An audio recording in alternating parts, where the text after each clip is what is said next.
નમસ્તે કમિશનર સાહેબ, તમારી સેવામાં આજે હાજર છું.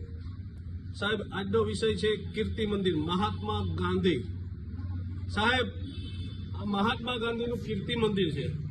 આ કીર્તિ મંદિરની પાછળનો ભાગ ત્યાં મોટું વૃક્ષ ઉગ્યું હતું. એ મોટું વૃક્ષ તમારા નગરપાલિકાવાળાએ કટિંગ કર્યું છે.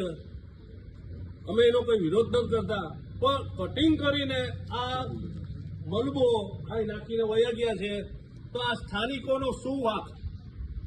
આ સ્થાનિકોની અમને કમ્પ્લેન આવે છે. સાહેબ, આ સ્થાનિકો તમને તમારા ઉપર ભરોસો નથી રહ્યો તો અમને કહે છે કે આનું કંઈક કરાવો. સાહેબ, આ તમારું કામ છે, અમારું તો કામ નથી. આ દશાશ્રી માળીની વંડી છે, તેમની સામેનો આ ભાગ છે સાહેબ, એરિયા.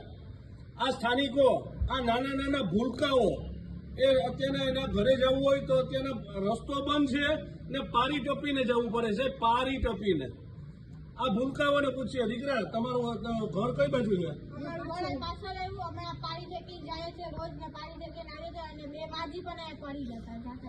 માજી પડી ગયા હતા.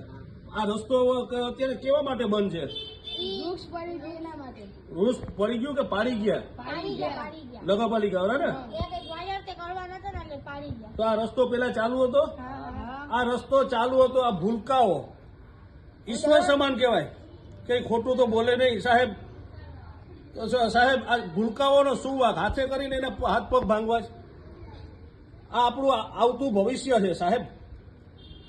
હવે આ સ્થાનિકમાં છે અમારા આ ભાઈ જયંતિભાઈ, તમારું શું કહેવું છે જયંતિભાઈ? ભાઈ, અમે અહીંથી હાલવાનો એ રસ્તો છે, અમારા એ નજીકમાં જ ઘર છે. હાલવાની એવી તકલીફ પડે છે, 2-3 દિવસ ત્યાં કાપીને વયા ગયા છે. આમને આમ પડ્યું છે, કોઈ જોવા જ નથી આવતું. 3 દિવસથી જોઈ લ્યો સાહેબ, છે ને આમાં લેડીઝ લોકોને ચાલવાની એવી તકલીફ પડે છે, આમાં પડી જાય છે કેટલા તો. સાહેબ, હવે મારો કઈ વાંક છે આમાં? હું તો તમને હાથ જોડીને વિનંતી કરું કે આ સ્થાનિક લોકોનો પ્રશ્ન સોલ્વ કરી દો. જય હિન્દ, જય ભારત.